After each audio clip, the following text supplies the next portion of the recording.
So much like their light switches and receptacles, Leviton has come out with another really great way, especially for DIYers, to very quickly, easily, and safely build and repair their cords, extension cords that can also be generator cords. Whereas before there were some common mistakes in doing this, but with these new plugs that they've come out with, they are the most DIY friendly plugs that are currently on the market today. So in this video, I'm going to show you all the different models of these, how they work, where they should be used, and I'm going to demonstrate exactly how they're installed. So let's go ahead and jump right in. All right, so really quickly before I show you these new plugs, this is typically what you are left with in this situation where, in this case, this extension cord got ran over by a lawnmower. So like always, we've got our black hot, our white neutral, and our green ground. And this is stranded wire. Well, the way that this used to be fixed is you would go out to your local hardware store and pick up one of these. You would unscrew this screw that is on top of it, then it would just open up like so. Inside here, you've got a silver colored screw over here, brass colored over here, and green ground here. So of course the brass is for the hot, the silver is for the neutral, and the green is for the ground. And then once you'd get it wrapped around the terminal screws where they're supposed to go, you just tighten it down, close it all back up, tighten that screw down on top, and then your extension cord or cord would be fixed and ready to go again. Well, now I'm going to introduce you to this new plug, which is made by Leviton, and this is using their new lever edge technology. Some of you may have seen the video I did fairly recently where I go over their new receptacles and light switches. They also have GFCIs that are using this lever technology in order to make the connections between the wires and the receptacles and light switches and GFCIs. Well, they're incorporating that into these plugs now. So this is their 15 amp plug. As you can see, we've got our two blades or prongs here vertically, and we've got our ground here. Well, they also have a 20 amp plug. If you need a 20 amp plug, these are also available with the new lever edge technology. And then say you're somebody that's wanting to build your own generator cord. Well, they've got this one right here, which is a 30 amp twist lock plug, and these are most often used in your generator applications. And it also is using the same new lever edge technology that I'm going to show you here in just a moment. So as you can see, Leviton is really expanding the different products, and they're really focusing around the DIYer and trying to make these installs and applications as safe and easy as possible. All right, so really quickly, here's our damaged extension cord, or say it's one that you're trying to build. Well, the way that these plugs work are, if we go to the male plug end here, you'll see these screws going all the way around. When you first pull it out of the box, they will be slightly loosened, just like you see here. All we need to do in order to access this and show you exactly how this works is just further loosen them the rest of the way. And then once all those are loosened, the male portion of the plug will separate from the housing. All right, so now let's take a look at what makes this so different and special. And if we flip it over here to the bottom, as you can see,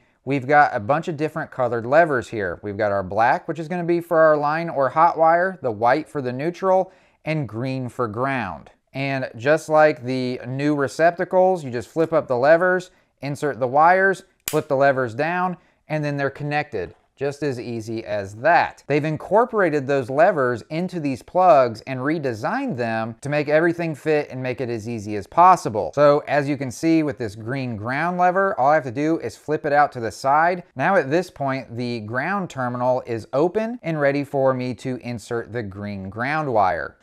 And of course, the black and the white do the exact same thing. But before we get into the installation step, this is where we'd want to take our housing first. And as you can see, it's just hollowed out here with where the screws go in. And then on this end, this is where the wire or the cord is going to pass through. You have these screws up here on the top that can be loosened and tightened down. In this case, they're loosened to allow that cord to pass through as easily as possible. So we're going to go ahead and do that now. We're just going to pass our cord into that housing and then just bring it out to the other side like that. And then I'm just not going to do anything with the housing yet. All right, so now that housing is on our cord, We can go back to the male portion of the plug now, and we can start inserting our wires into this plug. Well, one of the very few keys that you really need to pay attention to when doing this is making sure that you have the proper amount of insulation removed from your wires before you insert them into the plug. Well, how do you know how much insulation should be removed and how much of the stranded wire should be exposed? Well, if you look on the top of this plug right here, you will see where it says strip gauge, and there's a little dotted or dashes right there, which is showing you how much insulation needs to be removed. So it would be just as easy as taking our wire, laying it down on that strip gauge like so, and then just measuring it out. As you can see in this case, I have a little bit too much of my stranded wire exposed, or I have too much insulation removed. So then what I'd want to do is just remove my wire from that strip gauge and just trim it down the little bit that it needs to be trimmed down. Then just take that wire, put it back on that strip gauge, and now it is the perfect length. And I'd want to do that with my other two wires as well. All right, so now that those are trimmed down to where they need to be, now I can start installing my wires into this new lever edge plug. When I'm connecting things, I always like to start with my ground wire. So again, just need to flip that lever open. Then I'll take my green ground wire and insert it into that hole right there. But before I do that, one thing I want to demonstrate really quickly is if you look down into that green ground hole, you'll see it's wide open. If I flip the lever closed, you see it becomes closed. There is a piece of metal that then when I flip it closed, it completely encapsulates the wire that it's going around. It's spring loaded, it tightens down onto it like a vise, holding it in place. So then if I just open it back up like so, that piece of metal raises back up, and now the hole is open again for the wire to either be installed or removed. If you couldn't see that before, I'm just going to demonstrate really quickly for you again. Hopefully you'll be able to see it through the clear housing and that hole. As you can see, it closed up and back open again. So like I said, I'm going to take that green ground wire, insert it into that ground wire hole like so. Want to make sure that there's no exposed wire coming out of the back there. We can see a little bit of insulation underneath of the top of this clear housing. And now that I know that that's in place, I can flip that lever down, and now that ground wire is locked into place. Next, what I like to do is move to my white neutral. So we're going to go to the white lever. We're going to open it up just like we did with the green one. Now that is open, we can take the white neutral wire, insert it into that hole, push it all the way down and in, make sure it's seated, and then flip that lever down, and now it's locked into place. And then last but not least, we'll take that black lever for our hot wire, flip it up, insert the black wire into that last remaining hole there. Once we can tell that it's seated, flip that lever down, and now all of our wires are locked into place and installed. So now that all the wires are in their proper places and installed, this is where then we take that housing from earlier. We're gonna bring it up to that plug. It's only gonna be able to go on in 3 different positions because you have these grooves cut out in the plug for the holes for your screws to be able to go into. So in this case, we'll just line that up, slide the plug down into the housing like so. It should seat at the top just like you're seeing here where you can read these words. Once that's in place, then we need to flip it up here to the top where all these 3 screws are. Take a screwdriver and just very quickly tighten those down. All right, so now our plug is screwed into the housing. Last step is down here again where we talked about this plastic piece that's going to act like a vise on the cable here. Now at this point, we want to make sure that this cable is directly in the middle of this. And then once that's in place, we're going to take these 2 screws here and we're going to tighten them down.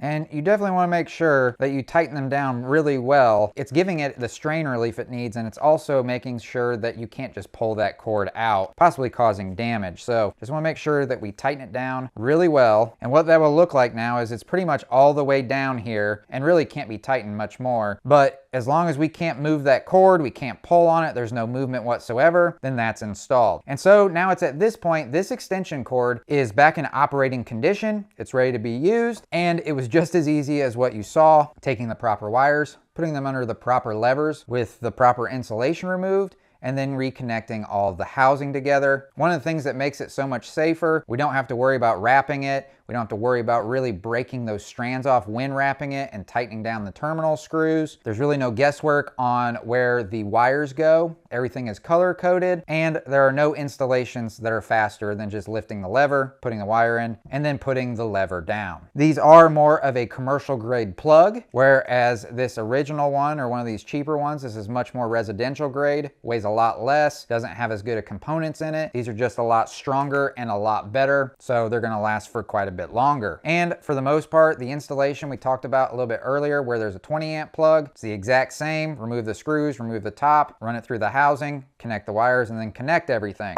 If you're wanting to make a generator cord, and if that's something you'd be interested in seeing more in depth on using this, let me know down in the comment section. Again, this is a 30 amp plug, so if you're looking for something for a 30 amp generator application, for instance, then this is obviously something that you could look into. And just like the plug I just showed you, if you loosen these screws up here on the top, that housing will remove from the plug, and we have some much bigger levers here. Obviously, you want everything to be a little bit bigger to be able to handle that larger wire, because in this 30 amp application here, you're gonna need much more than your standard cord, which is probably around 14 gauge wire, or if you're using a 20 amp application, it's gonna be more like 12 gauge wire. But with a 30 amp application, you're looking at using 10 gauge wire. So a lot larger wire in diameter, got to be a lot stronger, and that wire is going to be quite a bit more rigid. And in this case, one of the big differences that you can see is that we've got 2 black levers and 1 green. There's no white neutral. So while I talked about using some of these in a generator application,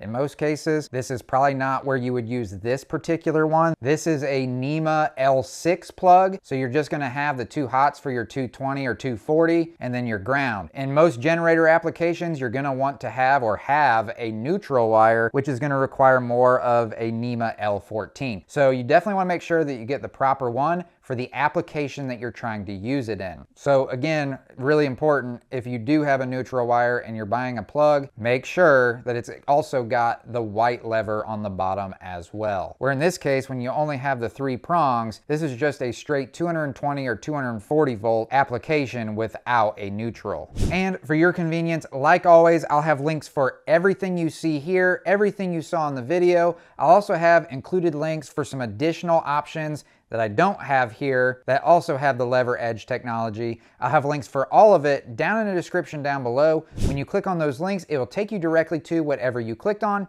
so you can check it all out for yourself. Hey, really quickly before you go, if you found value in this video, then you'll definitely find value in a video that I did very recently, where much like the plugs that I showed you in this video, Leviton also has these brand new receptacles and light switches. They're calling them their lever edges, much like the previous Decora edges, where you actually have levers, just like on these plugs, for your receptacles and light switches. And again, it's just making things a whole lot easier, safer, and a lot more DIY friendly. So if you'd like to learn more about these, how they're installed, what makes them better than their previous versions, then check out this video right over here where I go over all of that. If you'd like to learn more about some of the common mistakes with your standard receptacles and light switches, then click on this video right down here. But I hope that you found value in this video, and if you did, if you could do me a huge favor, hit that thumbs up button right down below. And of course, if you have any questions or comments still, you can leave those down in the comment section. And I'll catch y'all in the next one. See ya.